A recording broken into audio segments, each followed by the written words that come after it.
بسم اللہ الرحمن الرحیم۔ حضرت عبداللہ بن عمر رضی اللہ عنہما نے بیان کیا کہ حضرت عمر رضی اللہ عنہ نے ریشمی دھاریوں والا ایک جوڑا فروخت ہوتے دیکھا تو عرض کیا کہ یا رسول اللہ، بہتر ہے کہ آپ اسے خرید لیں اور وفود سے ملاقات کے وقت اور جمعہ کے دن اسے زیب تن کیا کریں۔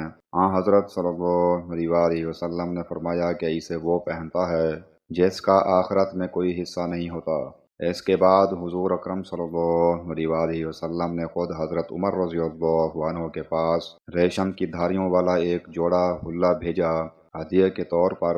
حضرت عمر رضی اللہ عنہ نے عرض کیا، آپ نے مجھے یہ جوڑا حلہ عنایت فرمایا ہے، حالانکہ میں خود آپ سے اس کے بارے میں وہ بات سن چکا ہوں جو آپ نے فرمائی تھی۔ آپ نے فرمایا کہ میں نے تمہیں یہ کپڑا اس لیے دیا ہے کہ اسے بیچ دو یا عورتوں وغیرہ میں سے کسی کو پہنا دو۔ صحیح بخاری حدیث نمبر 5841۔ حضرت عبداللہ بن عمر رضی اللہ عنہما نے بیان کیا کہ رسول اللہ صلی اللہ علیہ وسلم نے سونے یا چاندی کی انگوٹھی بنوائی اور اس کا نگینہ ہتھیلی کی طرف رکھا اور اس پر محمد الرسول اللہ کے الفاظ کھدوائے۔ پھر دوسرے لوگوں نے بھی اسی طرح کی انگوٹھیاں بنوا لیں۔ جب حضرت صلی اللہ علیہ وسلم نے دیکھا کہ کچھ دوسرے لوگوں نے بھی اس طرح کی انگوٹھیاں بنوا لی ہیں تو آپ نے اسے پھینک دیا اور فرمایا کہ اب میں اسے کبھی نہیں پہنوں گا۔ پھر آپ نے چاندی کی انگوٹھی بنوائی اور دوسرے لوگوں نے بھی چاندی کی انگوٹھیاں بنوا لیں۔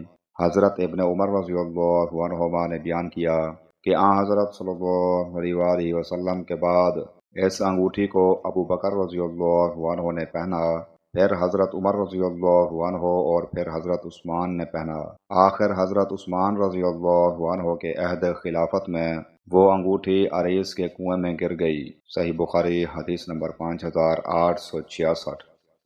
حضرت ابن عباس رضی اللہ عنہما نے بیان کیا کہ رسول کریم صلی اللہ علیہ وسلم نے ان مردوں پر لعنت بھیجی جو عورتوں جیسا چال چلن اختیار کریں، اور ان عورتوں پر لعنت بھیجی جو مردوں جیسا چال چلن اختیار کریں۔ صحیح بخاری حدیث نمبر 5885۔